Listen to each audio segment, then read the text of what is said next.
licenciado Luis Eduardo López Padilla. En esta ocasión tenemos el gusto y el honor que nos acompañen y los presento por orden alfabético. El licenciado José Antonio López Padilla. Bravo.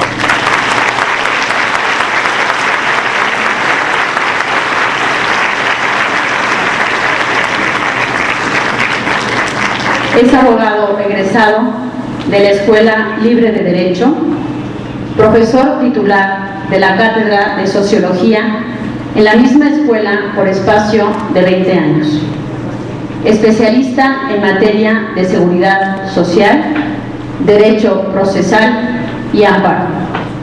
Con estudios de filosofía, sociología e historia de México, y autor de varias publicaciones de interés social y otras obras jurídicas, entre las que se destacan El día que dejé de ser cristiano, Mamá, soy tu hijo, no me mates, contra el aborto, Principios del pensamiento social. También nos acompaña, como ya todos ustedes lo conocen muy bien, el señor Roberto O'Farrill Corona.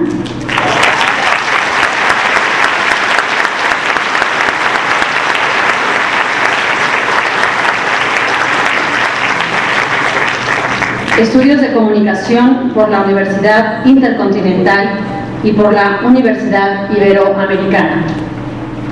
Estudios de posgrado con especialización en Ciencias Sociales por el Instituto de la Integración Iberoamericana.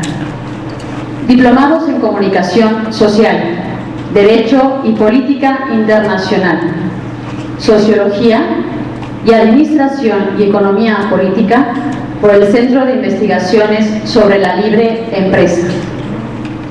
Dentro de su actividad profesional, es presidente de Radio Malta, director general de Información vía Satélite S.A.de.C.B., productor y director de varios programas de radio, así como productor, director y conductor del programa La Libertad de Creer en Televisión Mexiquense, Canal 34, y del programa El Pulso de la Fe en el Canal 40 de Televisión Azteca.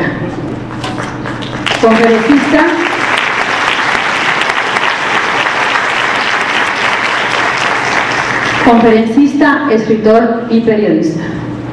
Y como actividad pastoral, profesor de Biblia en diversas iglesias e institutos de evangelización. Caballero de Gracia Magistral de la Soberana, Militar y Hospitalaria Orden de Malta. Comendador de la Orden Pontificia de San Gregorio Magno. Agregado a la Orden del Carmen. Dentro de sus actividades al servicio de la fe, retransmisor en México de las señales de Radio Vaticana y del Centro Televisivo Vaticano. Presidente del Comité de Comunicación para el Segundo Congreso Eucarístico Nacional del año 2000. Presidente de la Comisión Episcopal para la visita a México de los restos reliquia de Santa Teresa del Niño Jesús en el año 2001. Presidente de la Comisión de Comunicación del Comité Local para la celebración del 48 Congreso Eucarístico Internacional del año 2004. Miembro del Consejo del Santuario de los Mártires de la Arquidiócesis de Guadalajara. Y también nos acompaña el señor José Alberto Villasana Munguía.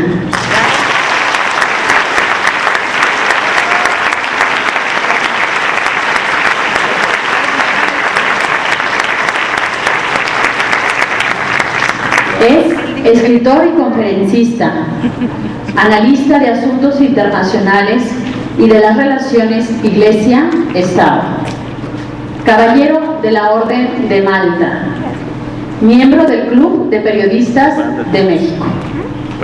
Ha recibido en 3 ocasiones el Premio Nacional de Periodismo. Ha fungido como asesor del secretario de Relaciones Exteriores para la relación México-Vaticano, investigador y editorialista de la Dirección General de Información y Noticias de Televisión Azteca, asesor de la Dirección de Comunicación Social del Arzobispado de México. Cursó estudios de Humanidades en Salamanca, España, Filosofía, Universidad Gregoriana en Roma, Teología, Universidad Angelicum de Roma, Comunicación Internacional en el ITAM, México. Es autor de 12 libros y de numerosos artículos en periódicos nacionales e internacionales. Y finalmente está con nosotros el autor del libro, el señor Luis Eduardo López Padilla.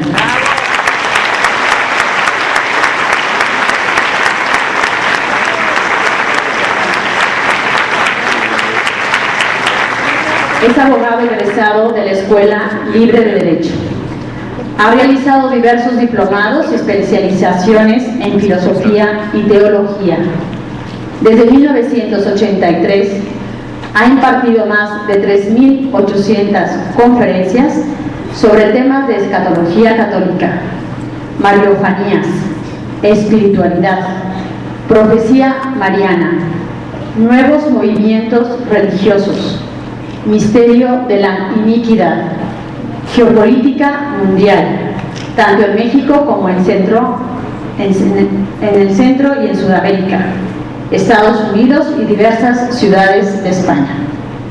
Es autor de 26 libros, entre los que destacan Advertencias Marianas, Las profundidades de Satanás, El retorno, El nuevo orden mundial, El final de los tiempos y El gran aviso de Dios. Bien, ahora iremos ya a la presentación del libro. La presentación del libro será de la siguiente manera. Cada uno de los presentadores tendrá un máximo de 20 minutos para presentar el libro Las puertas del infierno contra la Iglesia. Y al final intervendrá el autor con su comentario y presentación de su libro. Comenzamos con el señor Roberto O'Farrill. Por favor, todos un aplauso.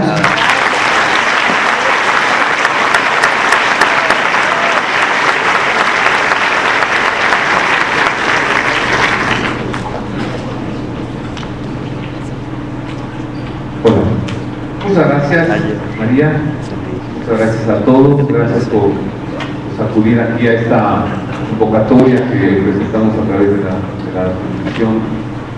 Yo me siento verdaderamente honrado de que Luis Eduardo López Padilla, un hombre que a lo largo de los años, la constancia que él ha mantenido, ponga todos en mí y me pida que venga yo a hacer un comentario sobre su libro. La verdad me siento honrado porque sé de la valía y de la valentía de Luis Eduardo.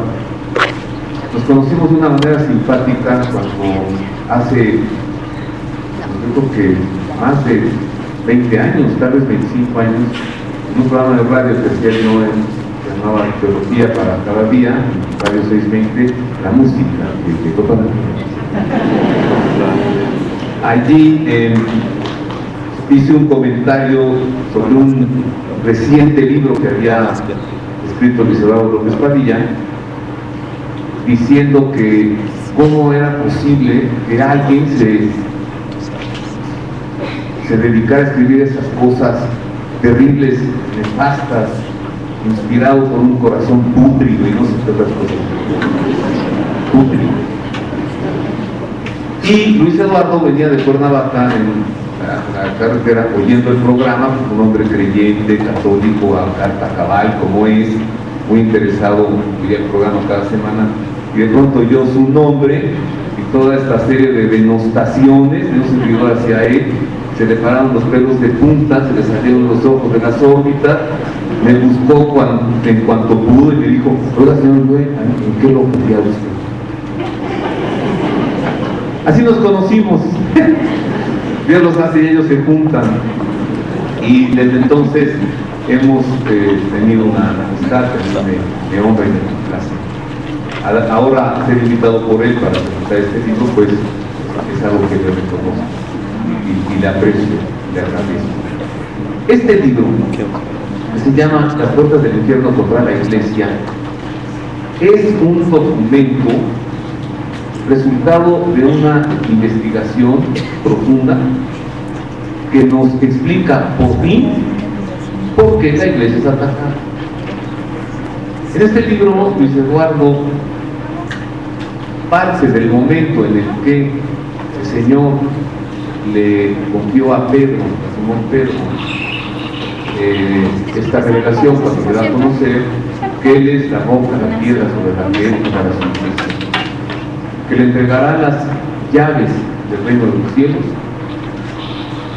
es decir, lo nombra su mayordomo. Eso es evangelio, porque cuando un señor se ausenta de su casa, confía las llaves de su casa al hombre de más confianza, a su mayordomo. Bueno, no al del Papa, ya ves, al Papa que le salió, el mayordomo Paolo Gabriele, de primer apellido, y de segundo apellido Iscariote. Ese es su nombre completo, Paolo Gabriele Iscariote, el mayordomo de Benedicto XVI.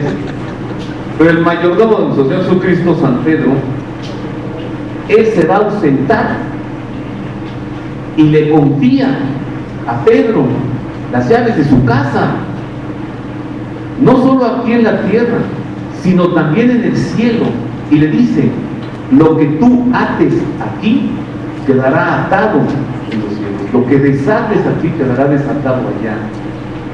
¿Qué confianza entregó el Señor en este pescador? ¿Qué habrá encontrado en él? ¿Qué le vio en la mirada? ¿Qué le sintió en la mano al estrechar su mano? ¿Qué sintió el Señor en Pedro como para confiarle seguramente uno de sus más grandes tesoros, su iglesia? Y darle prácticamente la administración de esta casa. El señorón que se retira y que confía a su mayordomo la casa que deja, pues son casas productivas, como las haciendas de México, como los castillos de Europa, son unidades de producción, y todo esto se le confía a quien es el mayordomo. El Señor confió en esto, es un gran momento, pero continúa la expresión, la frase, que como bien indica Luis Eduardo en su libro, pocas veces la recordamos: tú eres la piedra sobre la que edificaré en mi iglesia, te entrego las llaves del reino de los cielos, porque antes de que desates el Señor, y las puertas del infierno no prevalecerán sobre mi iglesia. Ahí está la frase completa. ¿A qué viene la advertencia? Y se percibe como una advertencia. Así lo muestra Luis Eduardo en su libro. No es una expresión que al Señor se le haya ocurrido para complementar toda esta confianza y todo este poder y toda esta autoridad que está depositando en Simón Pedro. Está advirtiendo para que sepamos que en momentos de gran dificultad, cuando parezca que el infierno ha abierto sus puertas para que salgan de allí todos los demonios que San Miguel Arcángel arrojó, para lanzarse contra la iglesia, eso no va a prevalecer, es decir, no triunfará, no continuará por siempre. ¿Qué cosas tan dificultosas podrán venir? ¿Qué cosas veremos tal vez nosotros o generaciones posteriores? Aunque Luis Eduardo López Padilla hace ver en su libro que seguramente nosotros somos la generación que veamos estos acontecimientos.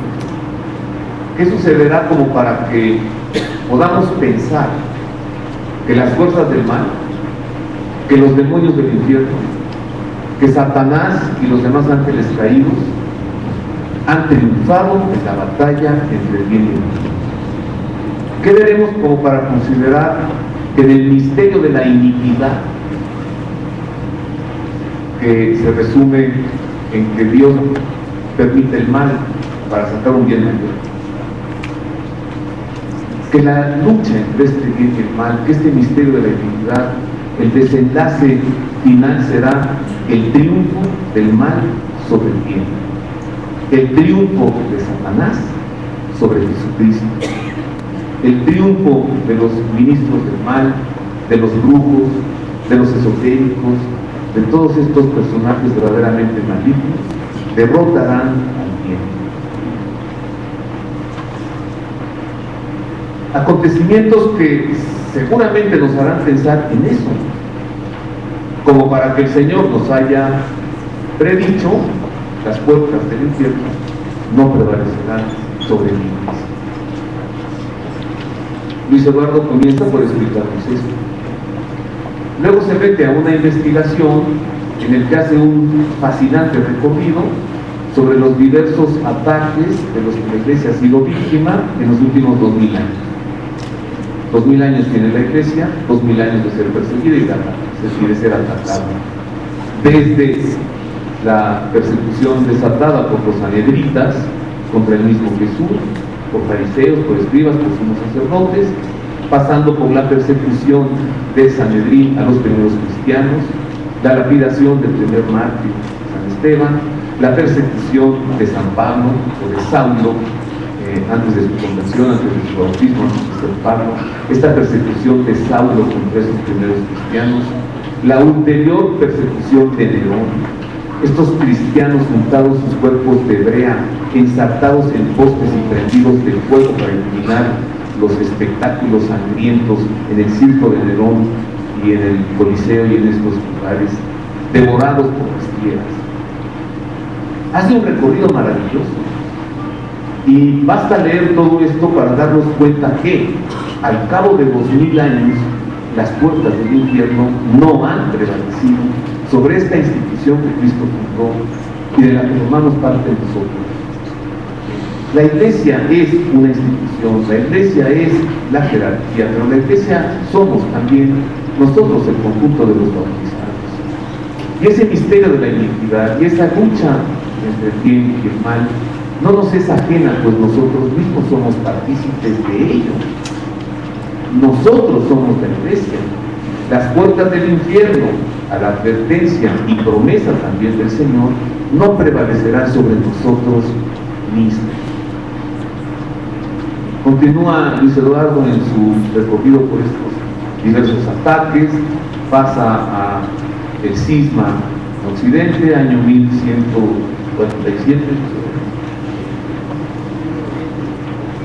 siglo XI, el cisma de Oriente, la Iglesia se fragmenta, las iglesias ortodoxas, la persecución desatada contra los cristianos en Inglaterra por el Enrique VIII, el surgimiento del protestantismo, luego el surgimiento de la secta masónica en Francia, la francmasonería, en fin, llegamos hasta nuestros días.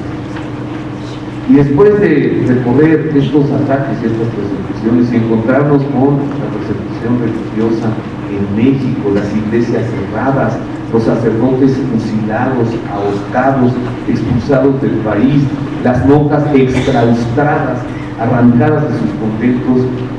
Bueno, la Iglesia de Cristo ha sido perseguida siempre. ¿Por qué? ¿Por quién? En su libro, Luis Eduardo nos explica la respuesta a estas dos preguntas. ¿Por qué se persigue a la Iglesia? ¿Y quiénes son los enemigos? ¿Y quiénes son los atacantes? Por supuesto que, inspirados en las fuerzas de las tinieblas, con diversos rostros, instituciones humanas, con diversos nombres, la Iglesia sigue siendo víctima de certeros ataques que se dirigen a destruirla, a desvirtuar el fortísimo mensaje liberador de Cristo y a destruir esta institución que hasta nuestros días es la única que habla con la verdad, con honestidad, con valor que habla sobre los grandes valores, la vida, la libertad, la familia. Es la única voz que hoy se levanta en favor de la vida. La lucha está entonces a todo tiempo, al punto que, nos explica Luis Eduardo también en su libro, estas fuerzas oscuras, en una estrategia, como la define muy bien mi amigo José Alberto, la estrategia del caballo de Troya, meterse adentro, infiltrarse para desde adentro reventarla. Estas fuerzas oscuras, estas fuerzas demoníacas, diabólicas, satánicas, masónicas, se han metido a la iglesia. Se han metido a la iglesia desde hace ya un poco más de 100 años. Y ha sido un trabajo de más de un siglo de golpearla desde arriba. ¿Cómo puede una institución salir adelante? ¿Cómo puede una familia? ¿Cómo puede una nación sobrevivir? Estoy usando palabras del Señor.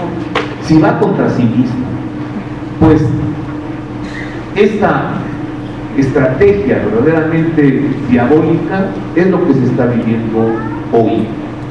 La iglesia está siendo atacada desde adentro. En su viaje parece que fue a España, creo, para el Encuentro Mundial de la Juventud, no recuerdo bien, lo que recuerdo son sus palabras, claro. El Papa Benedicto XVI, en la rueda de prensa que suele tener con los periodistas acreditados en el vuelo apostólico, el Papa dijo, con una cara verdaderamente triste, con la expresión se le veía, por todos lados que estaba sufriendo mucho, dijo: los ataques más fuertes contra la iglesia están viniendo desde dentro. Benedicto XVI. Sus palabras son contundentes, no podemos ponerlas en duda, no se puede discutir, no es alguien que esté haciendo una suposición, es el Papa que está diciendo lo que sucede y de lo que está siendo víctima él. Si juntamos esta expresión a las palabras que él pronunció durante la misa con ocasión del inicio formal de su pontificado, cuando el Santo Padre nos pidió: oren por mí, para que no huya ante los lobos. Solo han pasado 5 años de pontificado y ya estamos viendo que no solo hay lobos, que también hay cuervos, ¿no? Y que se hacen ver ya de una manera descarada. Antes tal vez actuaban en silencio, en sigilo, en oculto. Ahora salen, escriben documentos, lo filtran a los medios, le envían cartas al Papa amenazándolo: si no cambia el secretario de Estado, vamos a seguir filtrando documentos de usted. Vamos, ya sin ocultamientos. Están mostrando que allí están hablando ya de propia voz. Estas puertas del infierno entonces se han metido a la iglesia. De esto habla Luis Eduardo en su libro. Es un asunto que, claro, hace que la piel se nos erice, que nos sintamos tristes, que pensemos que están sucediendo acontecimientos terribles, pero hay también palabras de esperanza en este libro, y muchas, sobre todo cuando nos identificamos con la parte del bien que está viviendo esta realidad, cuando nos sabemos que somos fieles al vicario de Cristo, al sucesor de Pedro, cuando sabemos que seríamos capaces de abrazar al Santo Padre, de darle un beso, de decirle: Padre Santo, no está usted solo, al menos cuenta usted conmigo, y eso refleja el espíritu de corazón. Somos nosotros parte de la familia humana que es fiel, que se entristece con estas cosas, pero que también cada vez que nos persignamos, cada vez que pronunciamos el dulce nombre de María, estamos participando en la lucha por el triunfo del bien. Es mejor saber estos acontecimientos que ignorarlos. Como dice el propio Luis Eduardo, cuando se ve venir la flecha, duele menos, ¿no? Sí. Al menos cuando ya te duele menos. Pues es lo que pasa cuando nos enteramos de esto. Es mejor saberlo que ser ignorantes. Es mejor identificar esas instituciones, identificar estos nombres y saber que eventualmente cuando vemos o nos enteramos de acciones terribles por parte de sacerdotes, de obispos o de cardenales, podemos pensar que es una evidencia de lo que aquí hemos leído. No quiero repetir aquí nombres que han salido publicados, pero estas cosas que han hecho algunos curas, el clero infiel, como le acaba de llamar Benedicto XVI, el clero infiel, estas cosas de pedofilia, estas negaciones del acontecimiento guadalupano, estas negaciones de la veracidad de la Eucaristía.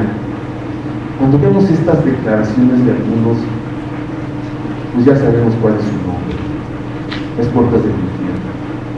No nos pongamos tristes, alegrémonos porque estamos en la parte final.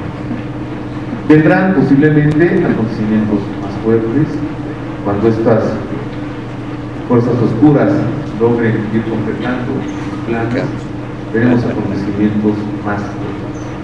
El catecismo de la Iglesia Católica llega al punto de explicar que el triunfo de la Iglesia no será histórico, que la Iglesia pasará también por lo que pasó su fundador, que así como Cristo tuvo una pasión, una muerte y una resurrección, la Iglesia también la tendrá.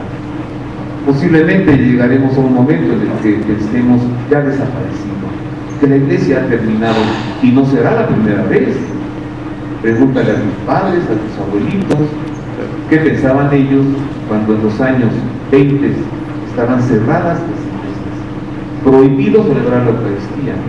Se celebraba a escondidas en los sótanos de las casas, y cuando la policía se enteraba, porque algún vecino infiel denunciaba, llegaban, se llevaban a todos prisioneros y expropiaban a veces esa casa.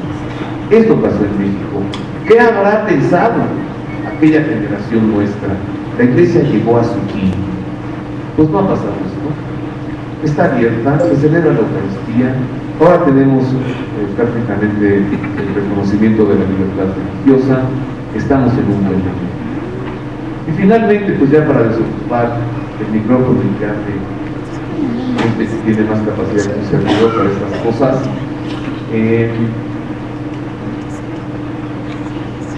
¿cómo saber cuáles son los hombres del clero fiel?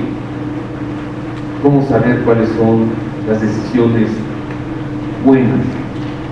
Por ahora, las que salen del Papa. Más adelante, las que saldrán del Papa. Termino con una expresión que me dijo hace muchos años un nuncio en México, Girolamo Prigioni. Me dijo: mire, señor Faraday, ella se iba de México. Yo voy a dejar una cosa que la acompañe siempre en toda su vida. Es muy fácil ser fiel a la Iglesia, no desviarse. Si lo que usted piensa y diga lo fundamenta en el Santo Papa, la Iglesia está donde el Papa está. Es el mejor consejo que le puedo dar. La fidelidad al Papa, la fidelidad al Magisterio, y nunca equivocará. Pues todo esto en este libro. También, claro, en este libro algunas palabras sobre el Papa falso, sobre los antipapas, que ha habido alrededor de 40, y también algunas palabras sobre la posibilidad de que en un futuro tengamos también a un antipapa.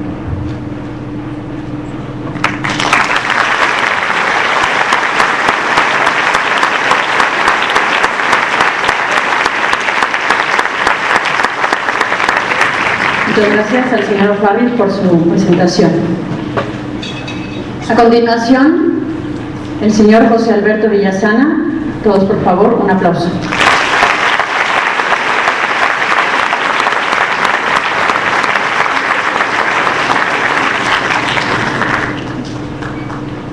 Muchísimas gracias a todos ustedes nuevamente por la asistencia, la convocatoria que ha habido y particularmente a mi querido amigo Luis Eduardo López Padilla por honrarme en comentar nuevamente este reciente libro de publicación, Las puertas del infierno contra la Iglesia. Yo conocí a Luis Eduardo pues hace ya cerca de 12, 13 o más años, pues en alguna conferencia conjunta que dimos, en donde ambos estábamos sorprendidos de que él, sin habernos conocido, él había llegado a una serie de conclusiones por su trayectoria, sus estudios, y yo por otro camino también muy distinto llegábamos a la misma conclusión, en el sentido de estos tiempos que estamos viviendo en la Iglesia y en el mundo, y que son del todo particulares, y que son pues hasta cierto punto una gracia de Dios el estar viviendo en estos momentos en la Iglesia, porque lejos de ser un periodo como a veces se piensa de catástrofes o un periodo, digamos, de derrota, de persecución o de fracaso de la Iglesia por tantas cosas que uno se va enterando, más bien estamos viviendo un tiempo de renovación de la Iglesia, un momento en el que estamos acercándonos cada día más a un segundo Pentecostés que está ya muy cercano, en donde habrá un resurgir maravilloso de la fe, un resurgir maravilloso de la espiritualidad y una fuerza en la que volveremos a vivir como los primeros cristianos. Ciertamente los primeros cristianos pues vivían en ese ambiente que Roberto ha narrado muy bien de persecución, como fueron las persecuciones de Nerón, de Diocleciano, en donde la Iglesia vivía en catacumbas, pero en esas catacumbas los hermanos vivían en la fe, compartiendo todo con gran alegría, sabiendo pues que el Espíritu Santo estaba en medio de ellos y que los iba guiando y que no podía dejarlos de lado, y sobre todo con la cercanía de María, la cercanía de Jesús. Entonces es este momento particular en el que estamos viviendo, y este libro de Luis Eduardo viene a ser una piedra más en esta gran construcción que se ha ido haciendo a lo largo del tiempo, y de una construcción muy específica que se centra en la Iglesia. Coincido con Roberto en que estamos delante de un gran esfuerzo de investigación que Luis Eduardo ha realizado a través de los siglos, un recuento histórico, pero también un recuento de lo que las revelaciones privadas y las revelaciones públicas de la Iglesia y de la Biblia nos ponen sobre lo que está por venir, y que no hay mejor preparación que el saber eso que va a venir, para estar uno preparado para adelantarse de tal forma de que cuando estos acontecimientos lleguen, poder vivir con paz y con tranquilidad. Ese es en el fondo el meollo, el vivir con la certeza de que Cristo ha triunfado, y que aunque el príncipe de este mundo pues esté causando estragos, no se trata más que de los últimos coletazos, ¿no? Las patadas de ahogado de alguien que se siente derrotado y por eso está aparentemente causando más, pues porque sabe que tiene el tiempo contado. Ese es el fondo de todo esto, es la lucha entre un rey que está en los cielos y que quiere instaurar su reino en este mundo, y un príncipe de este mundo que no quiere que ese reino se establezca aquí, pero que él sabe que está derrotado y que el triunfo de ese reino vendrá. y vendrá rápido. El libro pues comienza con este recuento histórico de todo lo que ha sido la historia de la Iglesia, muy interesante, sobre todo porque está centrado en el papado, en la historia de los papas, en el cual hay que distinguir siempre este doble aspecto cuando se habla de la Iglesia: el aspecto sobrenatural y el aspecto humano. En el aspecto sobrenatural, que es el más importante, sabemos que la Iglesia es santa. La Iglesia es santa por tres razones. Primero, porque es santo su fundador. Segundo, porque son santos los medios de santificación con los que cuenta, básicamente los sacramentos y la palabra divina. Y tercero, porque también muchos de sus hijos, muchos de sus miembros han llegado de hecho a esa santidad. Por eso la Iglesia es santa y es indefectible, no puede ser derrotada, no puede ser mancillada, manchada. Pero después está ese otro aspecto, el aspecto humano, y que por estar compuesta de hombres pecadores, como todos nosotros, bueno, pues sí, podemos ver también en la historia que ha habido periodos de oscuridad, periodos de infidelidad por parte de los ministros, por parte de algún papa que tuvo hijos, que puso a sus sobrinos en el poder, que buscaban las riquezas y tantos escándalos como ha habido desde hace muchos años hasta nuestros días, en donde tantos escándalos de pederastia o de pues también infidelidades en ciertos miembros se dan. Eso es importante. Después también otro aspecto que es de tener en cuenta y que Luis Eduardo dibuja muy bien es cómo estos enemigos actuales de la Iglesia son más insidiosos, son más peligrosos que los enemigos que la Iglesia tuvo en el pasado. Porque en el pasado, en la época de las cruzadas, pues te combatían con cañonazos, te combatían aquí en México pues también con las balas, y se impedía y quemaban las iglesias en la época cristera. Había una persecución física del cristianismo. Hoy día no. Hoy día la persecución es más sutil, la persecución es más insidiosa, es silenciosa, porque ya no es perseguir con las balas, sino es perseguir en el conocimiento, perseguir la doctrina, ridiculizar la doctrina tradicional de la Iglesia, ir desdibujando la fe del creyente. Y eso es más peligroso porque no se siente, porque es mucho más sutil. Y en este sentido nos encontramos contra estos nuevos ataques contra la fe. Y cuando a veces nosotros podemos decir, bueno, es que aquel sacerdote que está ahora diciendo esto o lo otro, o la corrupción en el Banco Vaticano porque acaban de salir noticias, pero no nos damos cuenta, por ejemplo, que muchos de nosotros ya también hemos medio perdido la fe. O sea, ¿cuántas veces yo me encuentro por ahí con quien me dice, por ejemplo, que yo soy católico, pero creo en la reencarnación?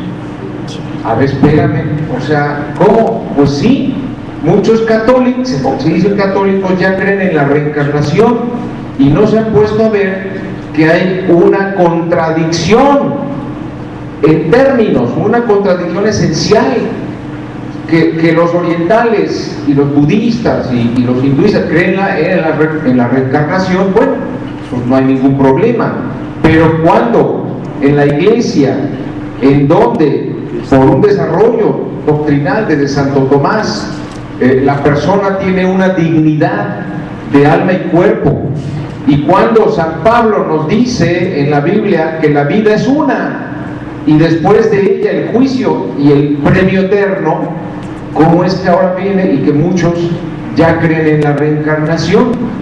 que es totalmente contraria a la resurrección.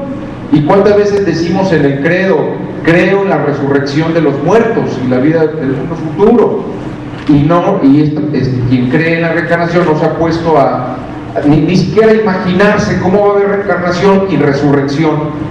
O sea, tú imagínate tu alma, ¿no?, tu espíritu, peleándose con 4 o 5 cuerpos que tuvo en la historia, a ver en cuál se queda. O sea, una cosa tan esencial. Bueno, pues ya hay cantidad de creencia en la reencarnación. Es como aquellas que se dicen católicas por el derecho a decidir en favor del aborto, pero es una contradicción que no puede ser. O estás a favor del aborto o eres católico, no puede ser las dos cosas. Y así también podemos ir con otra serie de ideas que se han ido impregnando. Entonces no nos damos cuenta que estamos siendo derrotados en nuestra fe, que ya nos han quitado la fe o la han desdibujado. Y así por seguir con una serie, digamos, de ejemplos que podemos seguir dando. Y lo mismo también hay que tener en cuenta que este ataque es más insidioso por el hecho de que estos enemigos, volviendo a la idea del caballo de Troya, se han metido dentro de la iglesia. Y resulta que pues muchos, desde el siglo XVIII, XIX sobre todo, que desde jóvenes comenzaron a hacer su carrera sacerdotal en el seminario, pues resulta que eran masones o comunistas infiltrados, y hoy día pues están ya en puestos de ser obispos, de ser cardenales, y que en realidad son enemigos de la iglesia, están tratando de destruirla desde adentro. Entonces, por eso hay que tener mucho cuidado de ver si estas personas nos están hablando de la fe, si estas personas creen en la Virgen María, si creen en la Eucaristía. Y entonces podemos decir, bueno, esas son las dos pruebas de fuego. ¿Quién cree en la Santísima Virgen y quién cree o no en la presencia real de Cristo en la Eucaristía? Así que el libro de Luis Eduardo pues nos viene a traer primero esta luz, esta voz de alerta, para decir, tenemos que prepararnos en la fe. Tenemos que conocer a fondo nuestra fe, nuestra espiritualidad, de tal manera que ideas nuevas que vienen, que son como tsunamis, pues no nos aplasten, sino que estemos viviendo seguros, tranquilos en nuestra fe. Y en segundo lugar, pues estar también conscientes de que la oración es la que nos va a preparar también para estar unidos a ese Cristo, a esa Santísima Virgen, a ese Dios Padre, que nos han brindado la certeza de un acompañamiento personal, de un acompañamiento que está siempre con nosotros. Pues ustedes lo leerán, el libro realmente es muy recomendable, realmente felicidades por el trabajo de investigación. Y bueno, saber que estamos viviendo estos tiempos de prueba, estos tiempos de invitación a la esperanza y al optimismo, porque, repito, viene este segundo Pentecostés, esta infusión del Espíritu, viene esta que también las revelaciones privadas nos han hablado de ellas, esta declaración de María como corredentora, como medianera. Viene también esta buena noticia de la reunificación de la Iglesia de Oriente y Occidente. Es decir, no solamente hay noticias negativas, ¿no?, que si habrá un cisma, que si habrá dos papas, un antipapa y otro papa pues legítimo. No, también hay predicciones, también hay profecías, revelaciones sobre cosas hermosas, históricas, de una gran importancia, que vendrán para la Iglesia. Y es ahí pues en donde tenemos que estar nosotros anclados y con esta certeza. Muchas gracias.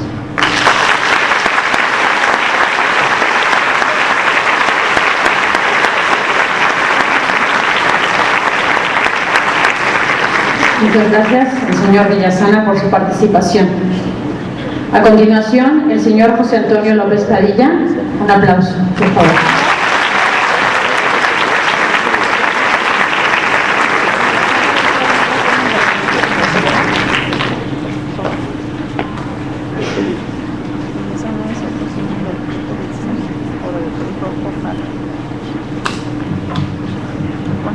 Muy buenas tardes a todos. Es una alegría, indudablemente, tanto para ustedes como para un servidor, estar aquí. Aunque para mí, en lo personal, si bien es un honor, es una grave responsabilidad. La razón es muy simple. De la persona de quien me voy a referir y de la obra que de alguna manera presento, resulta que es un hermano que conozco desde que nació.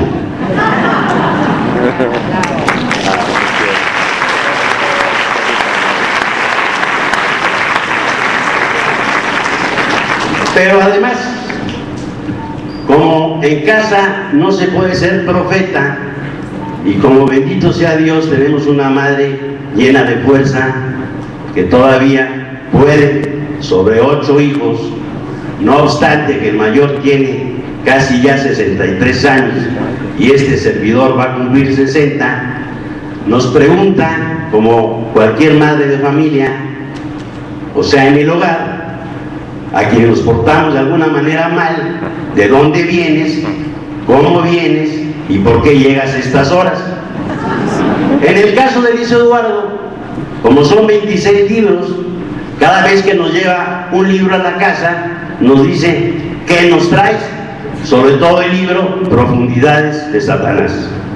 Y el día que me dio el libro y me dijo, léetelo y quiero que lo presentes, pues de primera intención, cuando vi el color, pues no me agradó mucho.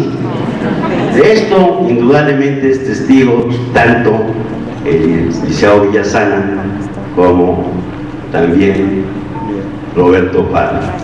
Presentamos este libro aproximadamente en el año 2007, yo estaba muy tranquilo viendo la televisión, empezamos a leer este libro, empecé a ver sobre exorcismos, la existencia, las formas de Satanás, las caras, etcétera, y dije, no lo quiero presentar, me da miedo. Pues bien, refiriéndome a esta obra de Luis Eduardo López Padilla, que es mi hermano, pues ya Roberto Farri y Alberto Villafana han hecho una exégesis bastante clara, por lo cual me voy a convertir en este momento como el abogado del diablo. Y debo de hacerlo porque si defiendo el libro, pues se va a pensar que la finalidad es que se venda mejor, sino porque no creo que vaya a ser donado, entonces voy a hacer una especie de cuestionamiento a mi propio hermano. Desde luego el libro indudablemente es un libro de estudio profundo, un estudio de muchísima capacidad de análisis histórico y sobre todo teológico. Encuentro en él una parte también de dosis, de apariciones, de revelaciones, unas privadas, otras muy importantes, como la Salet, como Fátima, como Medjugorje. Un aviso extraordinario que me impactó muchísimo desde el cielo, de un diálogo en lo que refiere, así como del santo Job, que es tentado, que Dios permite que sea tentado, un diálogo que existe entre el demonio y un diálogo con Dios para tentar al hombre. Me pregunto, ¿por qué tan grave? ¿Por qué tan duro? ¿Por qué el hombre tiene que vivir tal desafío? Luis Eduardo, en resumidas cuentas, y porque ustedes van a tener oportunidad, desde luego, del análisis, de leer y releer, porque es necesario, de profundizar y cuestionarse, toca temas duros, dolorosos, de primera intención no halagüeños, más bien entristecedores. Luis habla del anticristo, de su presencia, del antipapa, habla de las puertas del infierno, del humo del infierno, habla del problema del uso de la libertad, del mal uso de la libertad. Habla de la crisis que se vive actualmente en Roma, en la Iglesia de Cristo, en el Vaticano, en sus funcionarios, en sus prelados, en sus obispos, en sus cardenales. Habla también Luis de un oscurecimiento de la Iglesia, de un crepúsculo que estamos viviendo para llegar al oscurecimiento, o sea, de tinieblas. Y las tinieblas dan miedo.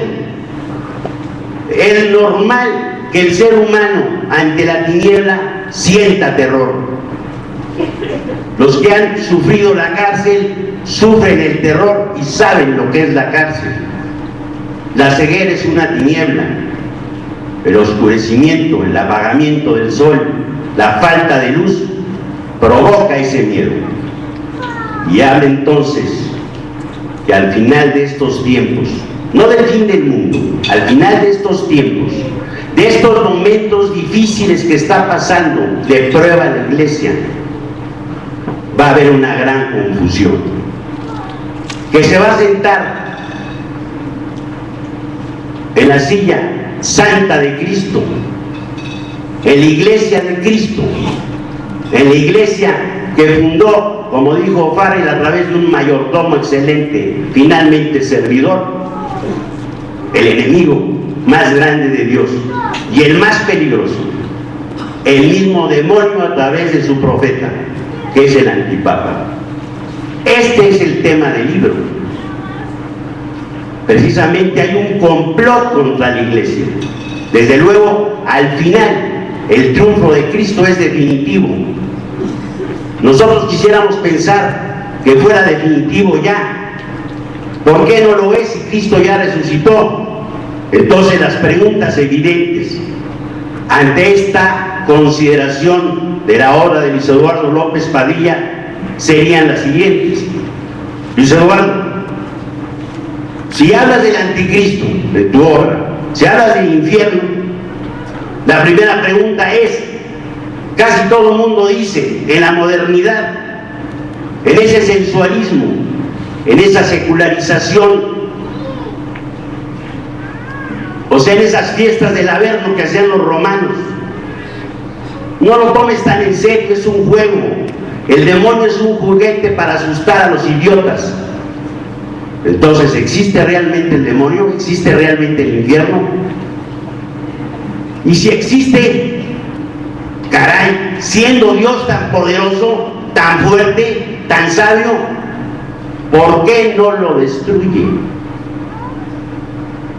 Si cuando tocaron las torres, Bush dijo, vamos a través de una guerra santa, que él llamó impropiamente justicia divina, acabar con Irak,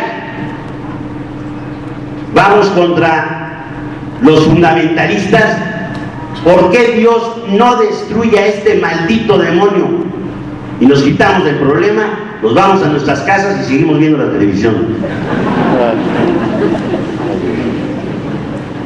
Y otra cuestión más importante, estamos aterrados con el tema de estarnos molestando todos los días con la conciencia y la libertad. ¿Por qué nos limitan tanto en la libertad? ¿Por qué si Dios nos dio tantas cosas maravillosas de este mundo, como dice el común denominador, sobre todo el uso sexual, no podemos disfrutar libremente como queramos de él? ¿Qué debemos entender entonces por la libertad? Ahora bien, el Vaticano se está peleando, se descubrieron documentos confidenciales, hay traiciones, hay envidias, como en todos los pueblos, entre partidos, ya lo hemos visto aquí, pero ya están muy corruptos porque les gusta mucho el poder, y las finanzas en el Vaticano son muy lucrativas. Nos da mucha tristeza. Es una época muy mala del siglo XXI de la Iglesia que se haya descubierto esto. Parece que la Iglesia es más corrupta que nuestros tres partidos, respetando indudablemente el pensamiento de cada uno de los que creen en algún partido en México, PRI, PAN y PRD. Entonces, que se las arreglen allá y que nos dejen aquí con nuestros problemas de corrupción. Y la más importante, nosotros los mexicanos, como dijo Fox, ¿qué tenemos que ver en aquello? ¿Y yo qué tengo que ver? Y como México es un país en vías de desarrollo y nuestra educación es muy limitada, en ese aspecto diríamos somos niños de primaria, hemos alcanzado apenas terminar la primaria, y si va a haber una gran confusión, y si va a haber un antipapa que se va a pelear con un papa y no vamos a saber cuál es, ¿qué luz vamos a tener los niños de primer grado o sexto grado de primaria, que es en resumidas cuentas la mayoría de los mexicanos, para saber quién es el verdadero papa y quién no es el verdadero papa?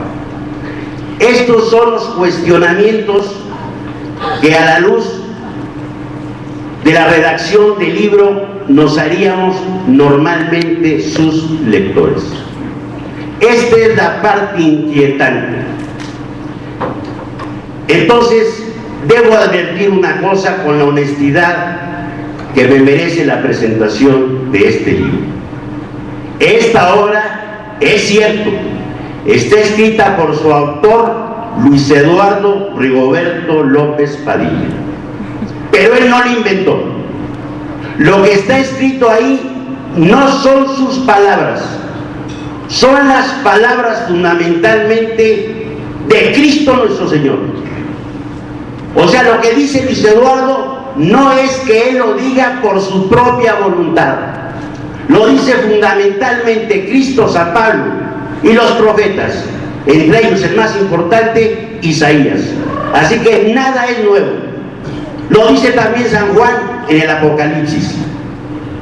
Bastará entonces cotejar la obra de redacción con las Sagradas Escrituras para saber que efectivamente, si Cristo habla ir al fuego eterno, donde el gusano no muere, donde es rechinar de dientes, donde van los cabritos y donde está el rico Epulón en contraposición del pobre Lázaro, donde ya no puede salir Epulón ni siquiera avisarle a sus hermanos, entonces no es un juego.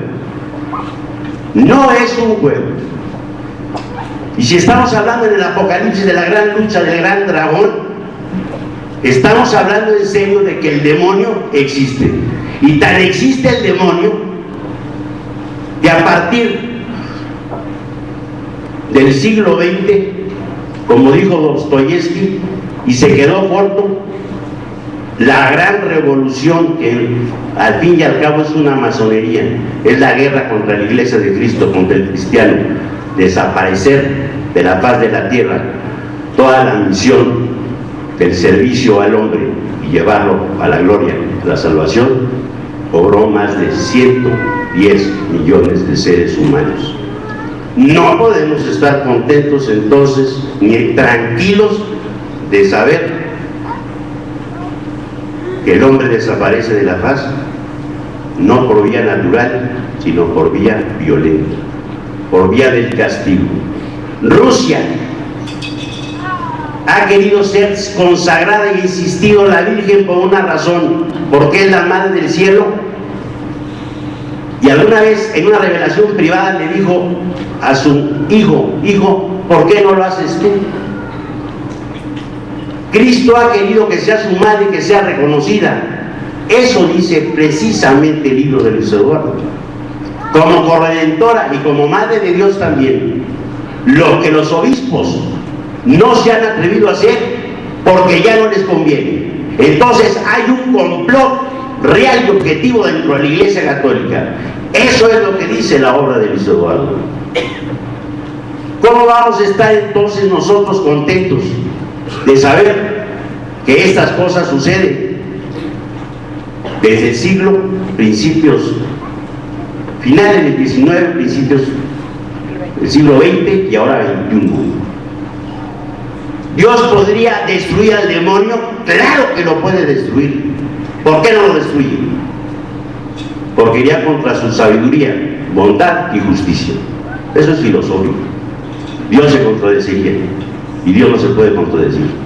Su sabiduría, porque el demonio es espiritual y los seres espirituales son incorruptos desde el punto de vista de su espiritualidad, o sea, no puede desvanecerse ni aniquilarse en la materia. Desde el punto de vista de su bondad, tampoco, porque Dios lo hizo bueno. Hizo mal uso de la libertad porque no supo comprender que hay un límite de la libertad. La libertad es heterónoma. Todos estamos sometidos a una ley heterónoma, que es la razón misma, el no dañar a otro, el vivir honestamente, el dar a cada quien lo suyo. La justicia de Dios, porque al dar a cada quien lo suyo, se le quita al que ha sido injusto y se le da al que ha sido bueno. Como en un examen, se aprueba el que sabe, reprueba el que no sabe. Entonces, el uso de la libertad es el que no hemos sabido y tenemos que aprenderlo a hacer. Si la voluntad fuera autónoma, seríamos exactamente los monstruos que fue Hitler con su profeta Friedrich Nietzsche, a que se refiere Luis de Maravilla en el libro. El que odiaba a Cristo y proclama la muerte de Cristo. Sin embargo, el que ya murió fue Nietzsche, no Cristo.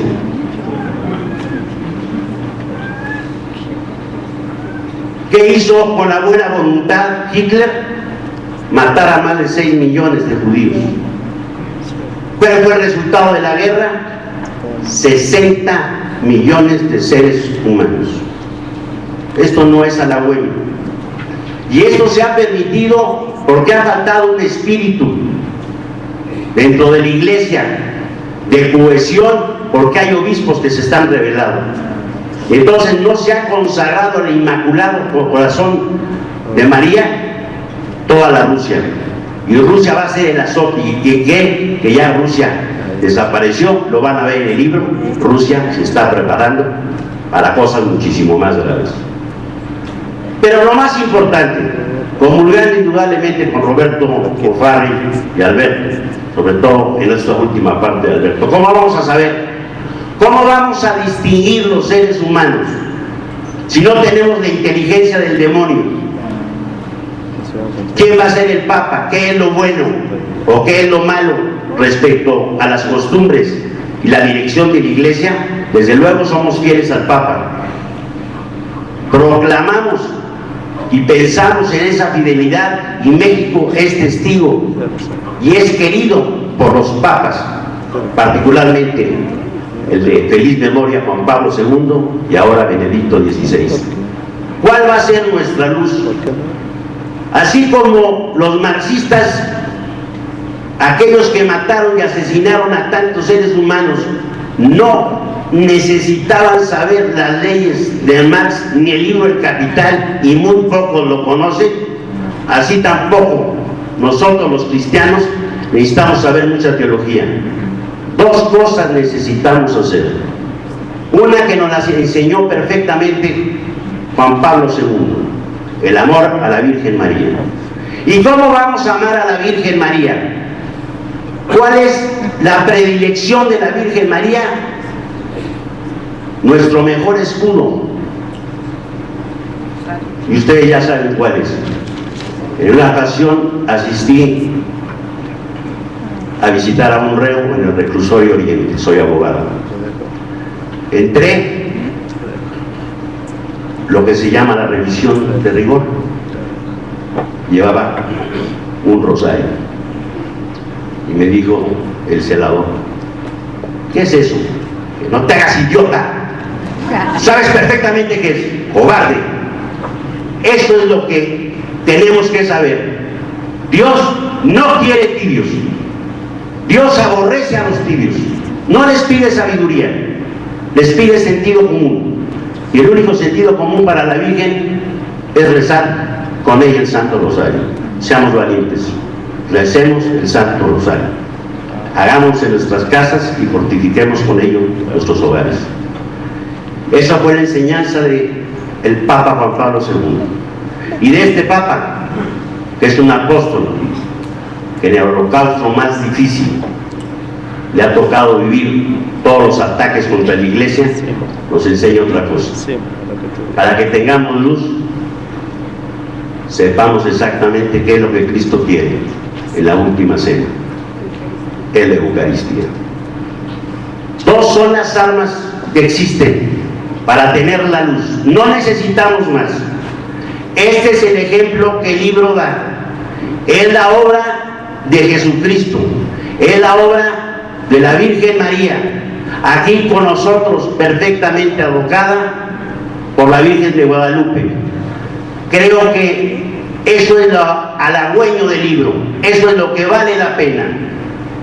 Y de mi parte, como cristiano, no porque sea mi hermano, a través de todos sus libros, una persona, como cualquiera de nosotros, que defienda a Cristo, en la forma que pueda hacerlo, en este caso, en este libro, bien escrito o mal escrito, que está bien escrito, con muchos volúmenes de capítulos o sin muchos, pero que salve un alma, salva la suya y pone contento a Cristo. En Dios confiamos y muchas gracias.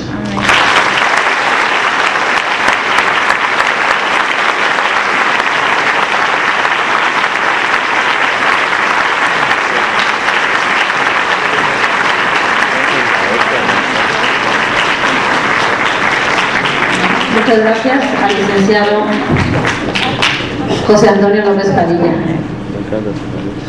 Finalmente cedemos la palabra al señor Luis Eduardo López Padilla. Un aplauso.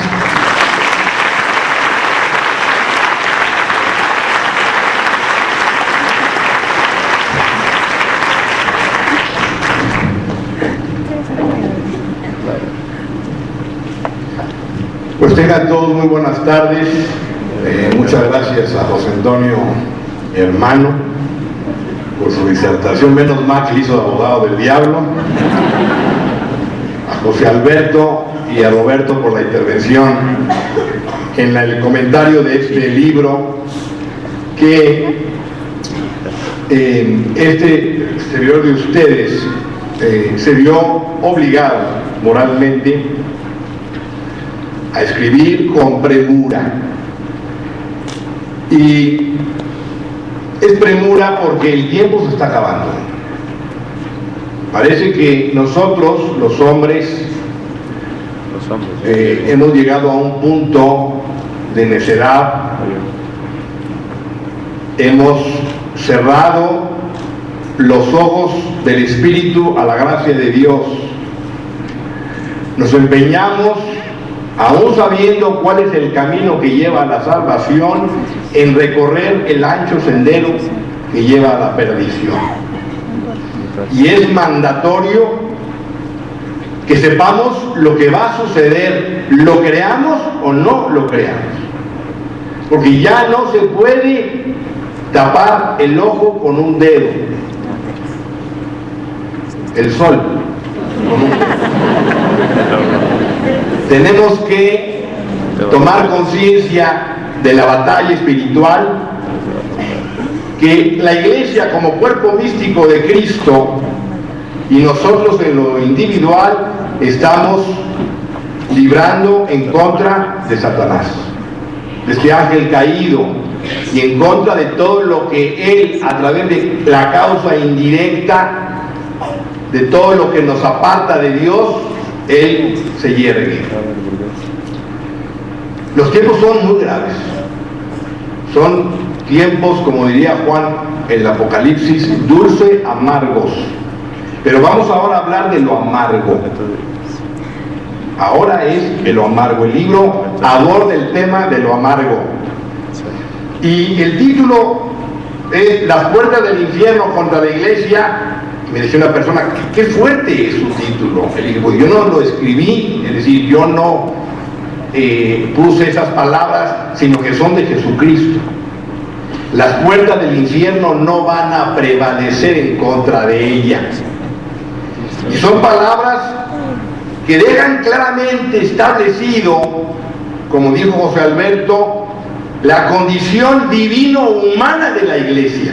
La iglesia no es un partido político, no es una ONG, organización no gubernamental, no es un movimiento, no es simplemente una sociedad compuesta por hombres que está sujeta al vilipendio y la crítica y a la burla de los hombres de este tiempo, incluyendo analistas políticos de este país.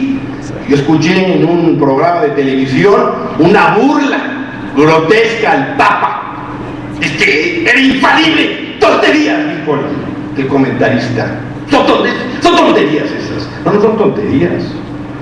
No son tonterías porque el Papa es el vicecristo en la tierra y Cristo es Dios. Jesús es el Hijo unigénito del Padre, Dios de Dios, luz de luz, Dios verdadero de Dios verdadero, engendrado, no creado, de la misma naturaleza que el Padre. Es Dios.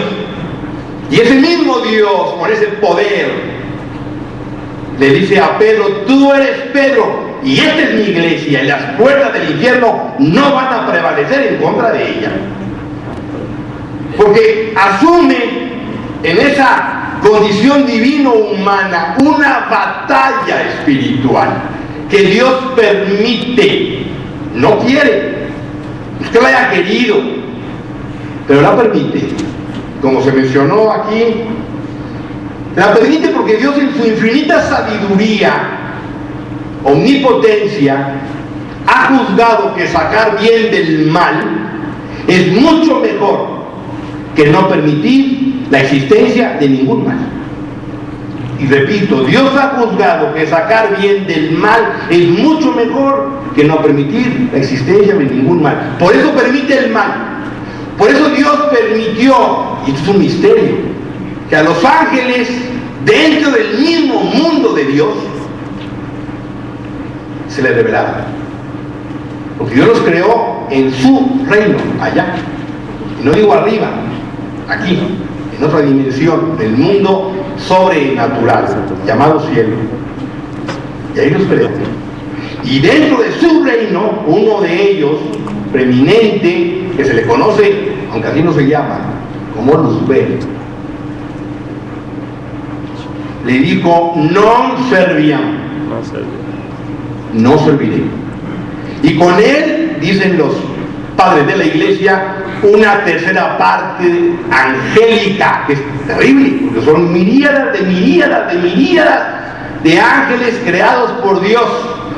Y basta mencionar que cada ángel agota su propia especie.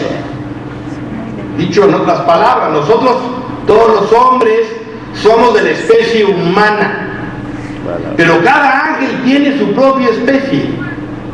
Cada ángel, cada querubín, cada serafín, cada trono, dominación, virtud, potestad, principado, arcángel y ángel. Lo cual revela la maravilla de Dios, pues una tercera parte se le reveló.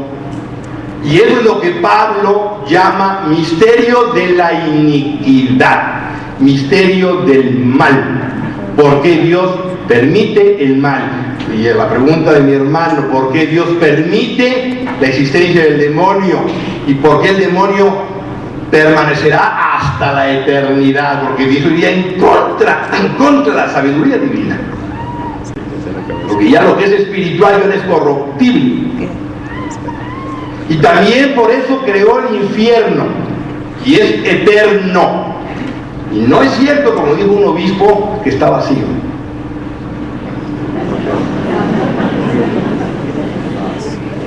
Y esa es la gran preocupación de la Santísima Virgen cuando le reveló el infierno a Lucía y le mostró el mismo y le dijo: has visto el infierno a donde van las almas de los pobres pecadores, porque no hay nadie que rece por ellas. Entonces, esta permisión del mal, llamada misterio de la iniquidad, es el centro toral del libro. Y es apasionante por un lado, es la permisión del mal, porque Dios aún del mal saca grandes bienes. Pero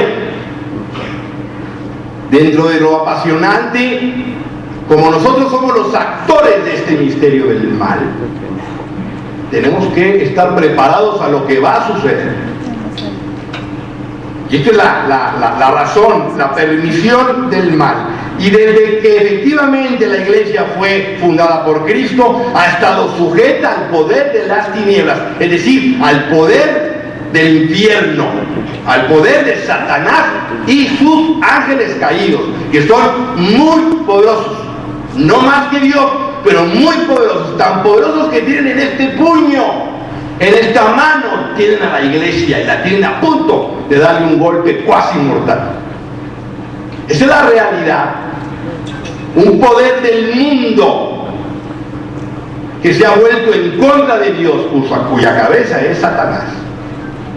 Y esta es la realidad de esta permisibilidad del misterio del mal. Y la iglesia pues ha pasado grandes pruebas. Se menciona en el libro las persecuciones romanas, el surgimiento del Islam durante casi 800, 900 años, atacando a la iglesia, y todavía el tema del Islam todavía va a sufrir un gran ataque a la iglesia. A nosotros sufrimos un ataque del Islam. Pronto, ya Europa prácticamente ha sido copada por los musulmanes, y muchas iglesias católicas han sido convertidas en mezquitas. Y de luego el cisma de Oriente, que empezó con Focio en el siglo IX, un patriarca de Constantinopla, un ilegítimo patriarca, que se concreta en la separación de la iglesia occidental y oriental. Son dos pulmones de un mismo ser, y eso le duele mucho a Dios, terriblemente. Es una ruptura que sigue vigente, y por eso la Virgen pidió la consagración de Rusia, no de Irak, no de Irán, no de China, no de Estados Unidos, sino de Rusia. Eso viene también en el libro. ¿Por qué Rusia?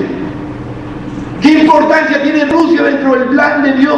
Y tiene una extraordinaria misión al futuro cercano, para que sea, una vez convertida por la consagración hecha de esa nación al corazón inmaculado de María, sea ella entonces la espada que va a utilizar el Todopoderoso para hacer establecer en la tierra del reino, una vez que se unan las dos ramas, la de Occidente y la de Oriente. Es un tema muy profundo. Entonces luego vinieron desde luego el cisma de Occidente, con el famoso, los papas de Aviñón, terrible desgarramiento de la iglesia, hasta que Catalina de Siena, la gran santa Catalina de Siena, una santa muy especial, dicho sea de paso, puso orden y dijo: o se ordenan o se ordenan. Entonces ya se unificó la iglesia otra vez. Pero esos papas querían legítimamente representar a la iglesia. Un cisma terrible, pero había confusiones, había soberbia, había sin número de causas inmediatas de esa división. Pero lo que viene es peor. Y de luego, a partir del siglo XIV, en mi humilde opinión, empieza gradualmente el surgimiento de filosofías que trajeron y han traído ideologías que han ido lentamente socavando el fundamento de la iglesia, teniendo como punta de lanza lo que se conoce como el enciclopedismo francés o la Ilustración, que engrandeció a la diosa razón y dijo: aplastemos al infame y aplastemos a la infame. Y el infame es Jesucristo y la infame es la iglesia. Ahí está Rousseau, ahí está Diderot, ahí están las famosas proclamas de la Revolución Francesa: fraternidad, igualdad y libertad, que son la base de un gran enemigo de la iglesia, que es la masonería. La masonería no es solo un grupo de hombres con mandil que se dedican a dar ayuda fraternal a los desvalidos, a los necesitados, aunque hay cierto tipo de masonería que cumple ese propósito. La masonería tiene un aspecto visible y un aspecto invisible. Hay una masonería teórica y una masonería práctica, o sea, una especulativa que podemos ubicarla en el siglo XVIII, en Londres, Inglaterra, con la fundación de la Gran Logia de Londres en 1717. Pero hay una masonería práctica, operativa, más antigua, aún incluso antes de la venida de Cristo. Eso está en el libro. Pero dentro de esta masonería visible, dentro de la masonería especulativa, operativa, hay una invisible. Señores, hay una mundialista, porque pretende un proyecto mundial globalizador para establecer un nuevo orden y gobierno mundial. Hay una masonería, por tanto, satanista, donde en el grado 33 del rito escocés antiguo y aceptado, esos miembros hacen una promesa a Satanás so pena de perder la vida natural y desde luego haciendo un pacto para perder la vida eterna. Eso sí es, señores. Y esa masonería oculta que permeó en Francia, que permeó en la fundación de los Estados Unidos, por eso la Declaratoria de Independencia Americana está firmada prácticamente por puro masón, y por eso se inoculó la logia York de los Estados Unidos. ¿En dónde? En México. Por eso México ha sido un país socavado por el laicismo masónico hasta Vicente Fox y Calderón, que no son masones. No sé qué sean o no sean, a qué juegan, a qué no juegan, y a qué se dedican en las tardes, eso no me interesa. Pero la masonería se inoculó en México porque México tiene un papel preponderante dentro del plan de Dios, y por eso es una de las razones por las cuales la Virgen de Guadalupe desapareció en México. Entonces, en este concepto, en esta base, en esta tesis, abordo lo que está por venir, señores, y ya muchos quizá han escuchado a través de las disertaciones de José Alberto, a través de mis charlas, o de otras revelaciones privadas, o de la misma enseñanza de la Iglesia. Se avecina una terrible oscuridad a la Iglesia Católica, que ni los mismos prelados la esperan, ni los obispos ni los cardenales, algunos, pero la mayoría no. Y es un plan que pudiéramos decir comienza a principios del siglo XX, y que la Virgen de la Salette, aparecida en 1846 en Francia, lo preanunció con las siguientes palabras: Roma perderá la fe y se convertirá en la sede del anticristo, que no es otra cosa sino parafrasear o expresar de manera distinta, aunque similar, lo que dice Pablo en la segunda carta a los tesalonicenses: la venida del inicuo vendrá acompañada del poder de Satanás hasta sentarse en el templo santo de Dios. Palabras de Pablo, o sea, palabras del Espíritu Santo, y Jesucristo mismo habla de la abominación desoladora que predijo el profeta Daniel y que se va a instalar en el lugar santo. Para entender todo este proyecto, en el libro cito textualmente parte de la, y voy a decir una cosa fuerte, parte de la entronización satánica que se hizo en la capilla de Pablo, dentro de la Basílica de San Pedro, la noche del 29 de junio de 1963. Estando prelados presentes en una ceremonia diabólica en vínculo con una capilla localizada en los Estados Unidos. Da de esto fe el sacerdote ya fallecido Malachi Martin en su libro El último Papa, y a una pregunta expresa que le hace el New York Times poco antes de morir y con motivo de este libro, que por cierto ya no se encuentra en las librerías, dice: doy fe de lo que ahí está escrito es cierto, es real. Y precisamente a partir de 1963, o más o menos a partir del Vaticano II, la Iglesia entra en una verdadera caída libre. en un tobogán espantoso de liturgia, de fe, de moral, de dogma.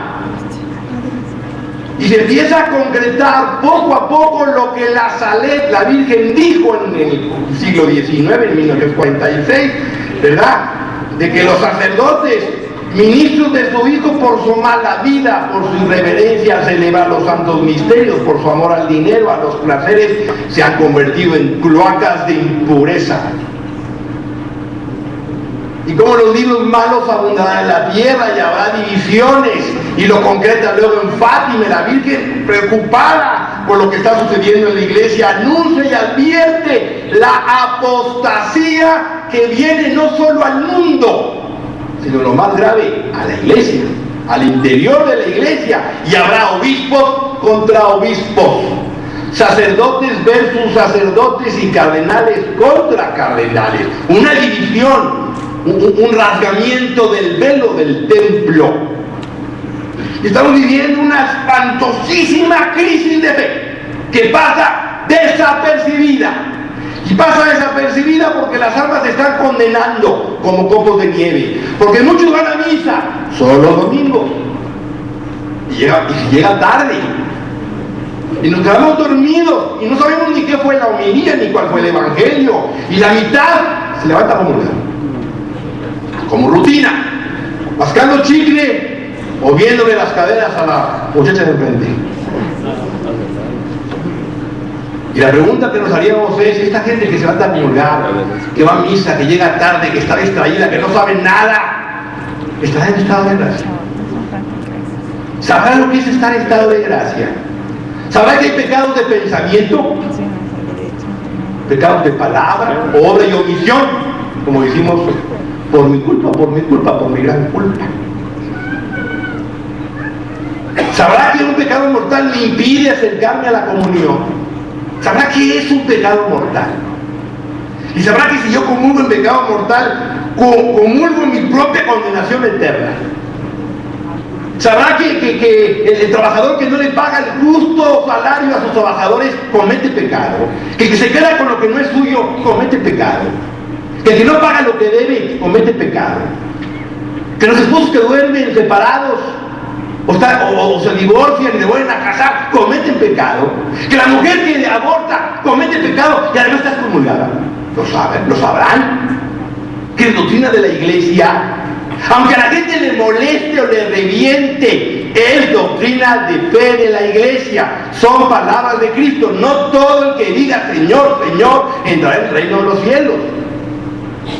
Entonces hay una crisis de fe, una crisis de formación, una crisis de conciencia, una crisis que pasa desapercibida porque el hombre está preocupado por el mundo, por el poder, por el dinero, por los placeres, por hacer más dinero, por tener una vida más placentera. Y por eso les invito a que pongan el libro, no ponte que no digo el otro, que se llama La devoción al Sagrado Corazón de Jesús. Las revelaciones de Jesús amarga. Lea ese libro, va a ver lo que es la exigencia del cielo para estos tiempos, lo que está pasando nosotros como hijos de la iglesia, hijos de Dios. Es una situación muy grave, muy grave. Porque señores,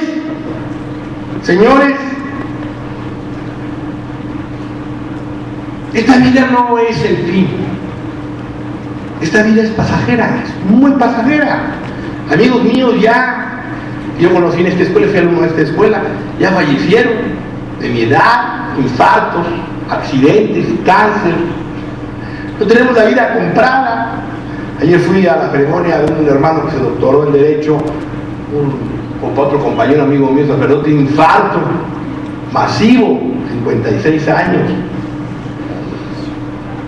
Y entonces sí, cuando venga el juicio, ahí no va a contar para nada. ¿Y cuántos títulos tengo? ¿Y cuántos coches tengo? Si mi ropa es de marca o no es de marca. El Señor no va a decir, a ver, Luis Eduardo López Padilla, a ver usted ahí. A ver. Un Durango 2007. Dirá, tiene mancuernillas. Sí, y ropa de marca. Eso no sirve para nada. Si uno me va a decir a mí, yo te di 100 talentos, o 50 talentos, o 20 talentos, ¿qué hiciste con ellos? ¿Qué hiciste con lo que sabías? ¿Dónde están las almas que tenían que haberse salvado con tu predicación? Eso no te va a pedir Dios de cuentas, por eso escribí el libro. Como digo en el epílogo final, no recuerdo mal porque todavía no lo leo. Lo escribí pero no lo he leído, apenas me lo entregaban hoy. No lo he leído, pero me gusta leerlo, pero no lo he leído.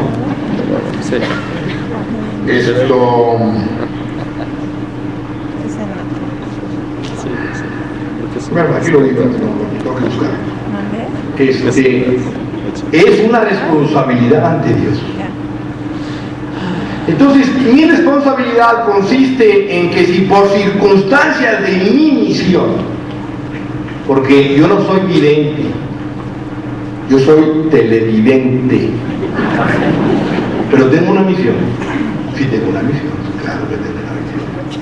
Yo era alumno de la Libre, me postulé, me gradué, estaba trabajando muy bien, muy a gusto, ganaba muy buen dinero hace 28 años. Y de pronto me vino una llamada de Dios, nada extraordinario, nada aparentemente fuera de lo extraordinario, pero se vieron circunstancias que me hicieron entender a este servidor que Dios me decía: necesito que trabajes para mí, que promulgues el nombre de mi madre, que des a conocer lo que te voy a revelar y trabaja por ello, y te pediré cuentas, y si eres fiel y cumples con lo que te pido, tendrás la vida eterna, si no, la condenación. La condenación, porque a quien más se le da, más se le pedirá. Y entonces, mi responsabilidad ante la convicción moral de los tiempos y de lo que está por suceder es que a raíz de todo este misterio del mal y esta realización de un ataque masónico en contra de la iglesia que llevó a decir a Pablo, al Papa Pablo VI, el humo del infierno ha entrado dentro de la iglesia de Dios, es que estamos a punto de vivir un gran cisma en la iglesia. Un cisma que prácticamente ya virtualmente existe. Hay obispos, sacerdotes austriacos en contra de Benedicto XVI, monjas americanas en contra de Benedicto XVI, mucho del episcopado en contra del Papa, en contra de que haya una moral sexual, en contra de que no haya democratización dentro de la iglesia, en contra de que las mujeres no se puedan ordenar, en contra de que los sacerdotes no se puedan casar. Y hay un fuerte impulso para que haya cambios importantes en la iglesia. Y no sé si ustedes sepan, pero, y lo dijeron en el libro, creo, no recuerdo mal, que en el último cónclave había 3 candidatos. Usted dirá, ¿y usted eso cómo lo sabe? Porque lo sé. Lo sé porque desafortunadamente hay cardenales que a cambio de dinero dicen lo que pasó dentro del cónclave. Y en el último cónclave hubo 3 candidatos muy fuertes: Jorge Mario Bergoglio, cardenal arzobispo de Buenos Aires, Argentina; Carlo María Martini, arzobispo emérito de Milán, que falleció ayer; y el cardenal Joseph Ratzinger. Después de la segunda votación, dijo el cardenal Jorge Mario Bergoglio: hombre, che, conmigo no conté, yo a esta viaje no le entro. Entonces, sí, porque es argentino, dijo: conmigo no cuente, y no contaba con él. Nos quedó entre 2, Carlo María Martini y el cardenal Ratzinger. Y si no, el sentir del colegio cardenalicio fue darle su voto a cardenal Ratzinger, porque pensaban que iba a durar 2 o 3 años. Hay un capítulo del libro que se llama 2 o 3 años. Un papa de transición, rápido. Ya salió tiro por la culata, llevan 7 años y todo lo que ha hecho el papa. Ya rehabilitó la misa de San Pío V, eso les trajo una molestia terrible, fue como un paso atrás a los modernistas. Ya volvió a establecer relaciones con los 4 obispos que fueron excomulgados a raíz de lo del Efebe. Y todo lo que ha venido el Papa haciendo, como bien decía José Antonio, mi hermano, José Antonio López Padilla, Juan Pablo II con el proceso mariano y este Papa con la Eucaristía. Pero ¿por qué comento esto del cónclave? Porque Carlo María Martini, que falleció ayer, en un libro recién de Jerusalén se llama, él dice que si la iglesia, este candidato a Papa, dijo, por cierto una eminencia, sabía más de 12, 13 idiomas, un hombre muy preparado, dijo que si la iglesia no cambiaba, que si no había una verdadera reformulación doctrinal sobre su base eclesial, sobre el sistema de elección, sobre la importancia de la colegialidad de los santos episcopales, sobre una actualización en el tema de la moral sexual, sobre todo en el trato de los divorciados vueltos a casar para que tengan acceso a la comunión, para que las mujeres tengan una mayor participación activa, incluyendo el acceso al sacerdocio y los sacerdotes se puedan casar, etcétera, etcétera. Si no hay esos cambios, dijo el cardenal Carlo María Martini, la iglesia está destinada a desaparecer. Eso fue el candidato, uno de los candidatos, el otro fue el cardenal Ratzinger. Entonces, señores, ¿qué es lo que va a pasar? Pues viene en el libro, como ya estoy a punto de terminar mi tiempo, el libro lo que plantea, y esto es la tesis fundamental, es que hay una preparación perfectamente establecida, planeada y pensada por Satanás y sus secuaces de carne y huesos. Y en esta planeación, lo que se está haciendo y está a punto de alcanzar su objetivo, que fue el tema, por cierto, del secreto de Fátima, que no se dio a conocer el contenido completo, lo cual es gravísimo, porque solo conocemos la visión y no las palabras que la Virgen le reveló. Y eso, ahora también hay un capítulo en el libro que se llama Fátima a la luz de Benedicto XVI, porque Fátima, afortunadamente, el Papa, yendo a Portugal en el 2010 con motivo de los 10 años de la beatificación de los niños para esa Jacinta, dijo: se equivoca quien crea, o se engañe quien crea que el asunto de Fátima está terminado. Viene una gran pasión a la iglesia y los enemigos están dentro de la iglesia. Eso dijo el Papa en el avión yendo a Portugal, como diciendo: no, el asunto de Fátima no está terminado. No está terminado, porque ella anunció esto que está por venir. ¿Sí? Entonces, ¿qué es lo que va a suceder? Y lo digo de manera muy simple. Juan en el Apocalipsis, y estoy acabando, tiene la visión de 2 mujeres. La mujer es símbolo de la iglesia en la Escritura. La mujer vestida del sol, con la luna a sus pies, encinta, a punto de dar a luz, es la iglesia fiel del final de los tiempos. Esa mujer que da a luz un varón es la mujer que va a dar a luz a la parucía, a la manifestación del Señor, al triunfo del reino de Cristo. Complejo. Y esa mujer está representada ¿en dónde? En Guadalupe.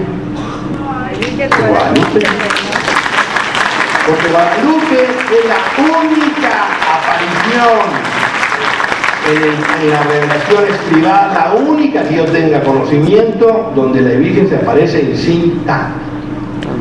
No aparece con un niño en brazos, sino encinta, porque ella representa a la mujer vestida del sol y tiene 46 estrellas en su manto, símbolo del nuevo templo, porque 46 son los años que tardó en construirse el templo de Jerusalén. Cuando dijo: yo puedo construir ese templo en 3 días, dijeron: ¿cómo? Dijeron: a Jesucristo. Y tardó en construirse 46 años. Él hablaba de su resurrección. Entonces Guadalupe cifra a la iglesia parusiaca, a la iglesia de la manifestación del triunfo, y esa iglesia está en esa imagen de la Virgen guadalupana. Está en México por una razón, obviamente. No crean ustedes que el Padre, el Hijo y el Espíritu Santo un día estaban ahí sin hacer nada y dijeron: ¿qué hacemos ahora? Pues mandamos a nuestra madre mandémosla. Entonces dale vuelta la paloma, dale vuelta ahí le sopló y dio vuelta a la tierra, y entonces llegó el Hijo y hizo así, ¡pum! Salió México. Madre, pues aquí, en este lugar de Aztlán, donde hay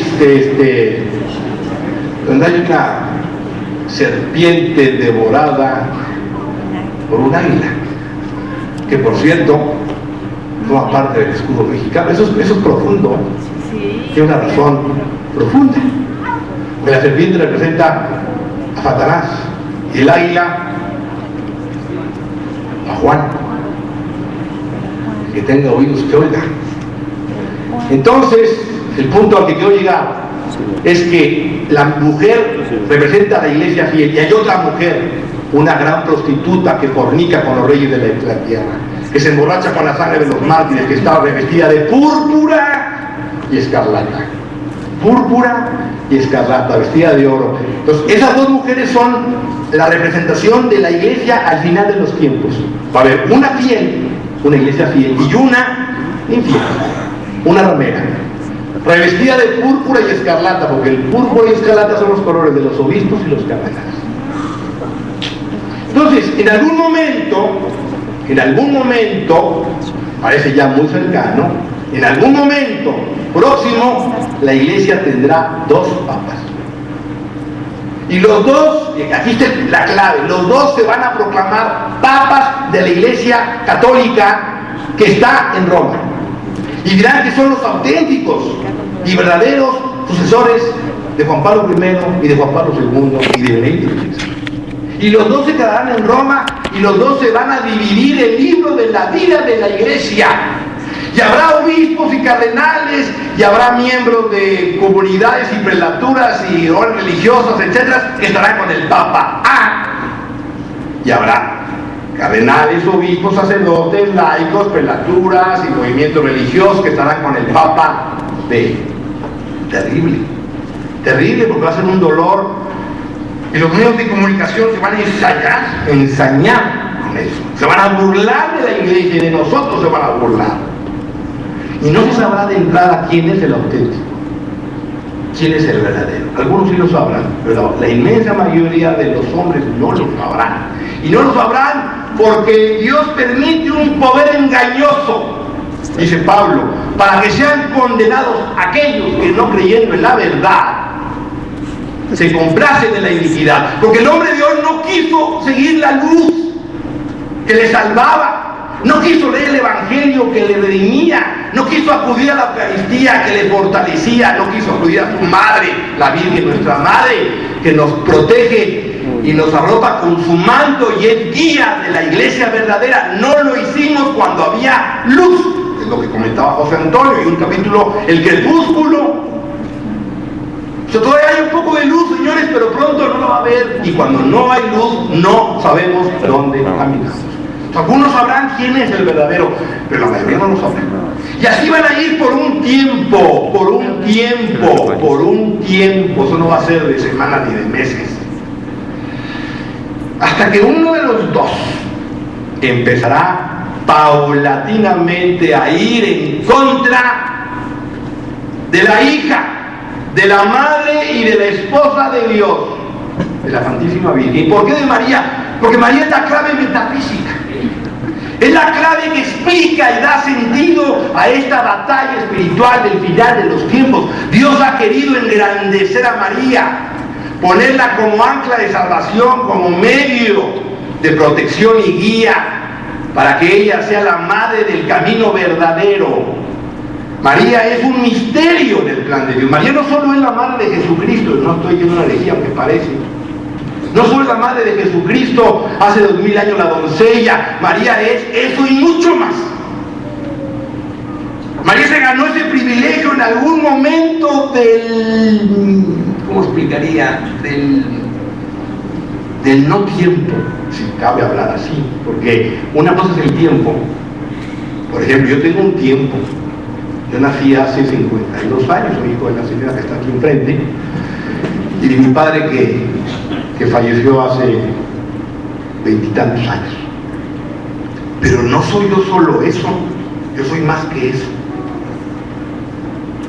Porque yo tengo un alma, y esa alma es anterior a mi madre. No sé si me estoy explicando. Sí. Mi alma es eterna. Mi alma Dios la creó. Mi padre y mi madre me dieron mi cuerpo y mi entendimiento. Mi alma me la dio Dios. Y en mis noches yo me cierro los ojos y me acuerdo de mi alma. Y ahí encuentro todo. Y entonces eso me une a Dios. Y así cada ser creado por Dios tiene un alma inmortal. Y María es un misterio. María no solo es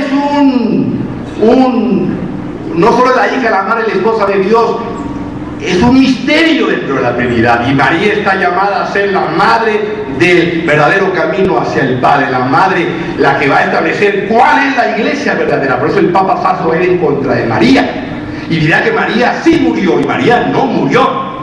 No podía morir María, porque María fue inmaculada, no tuvo pecado, y la muerte es consecuencia del pecado. Cristo murió porque Cristo tenía una misión que cumplir. Aunque Cristo no tenía por qué morir, pero murió. Se hizo pecado por nosotros y asumió la muerte, y muerte de cruz. A Él nadie le arrebata la vida. Él la da porque quiere. Pero así se sometió a la voluntad de su Padre. Pero María no podía morir, por eso María fue exenta del pecado y fue llevada a los cielos en cuerpo y alma.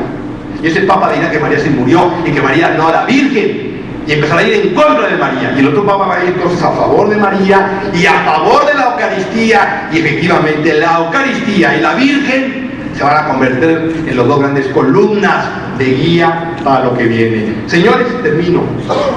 Pero no basta con saberlo. Yo puedo saberlo e irme al infierno. Porque el problema no es de conocimiento. Es como mañana voy a correr el maratón de la Ciudad de México. Mis amigos dicen, tú no tienes carrocería. Un primo, pues sí, mañana corro, estoy muy ilusionado. Ya tengo ya me dieron mi kit de corredor y vamos a correr. Muy bonito, por cierto, el maratón, porque después por toda la ciudad, y ojalá y acabemos la carrera. Pero yo puedo conocer, y siempre, no es broma, voy a correr el maratón. Me pueden seguir por internet. Verídico, en internet sigue el maratón 5, 10, cada 5 noches. Bueno, yo puedo saber la ruta del maratón y la conozco, ya sé cuál es. Pero aunque sepa cuál es la ruta y cuáles son los lugares donde hay agua y hay fruta para los corredores y cuál es la meta, puedo no alcanzar la meta porque no me preparé. El asunto no pasa por saber, el asunto pasa por vivir. Yo tengo que vivir en coherencia de fe. Y ahorita, señores, hay un Papa, Benedicto XVI, en nuestra enseñanza. Hay una Madre, que es María. Hay una Vía de Guadalupe. Hay Eucaristía. Aprovechémosla. Vayamos a alimentarnos de la Eucaristía. Hagamos oración. Recemos el Santo Rosario. Preparémonos, como digo, física. No solo es espiritual y mentalmente, porque yo también soy cuerpo. Yo tengo un cuerpo. Y ustedes tienen un cuerpo que hay que preparar físicamente, porque no solo vendrá, pues sí, van a venir cosas terribles al mundo, muy corto. Me tengo que preparar mentalmente, porque también tengo entendimiento, y mi entendimiento lo preparo con la fe. Cuanto más fe y menos lógica, mejor me preparo. Y me tengo que preparar espiritualmente con el alma en gracia, viviendo los sacramentos, rezando el Santo Rosario y encomendándome a la Santísima Virgen para prepararme a la noche que está por venir. Señores, ya lo sabemos. Que nadie diga no lo sabía el día de su juicio. Dios les bendiga y muchas gracias.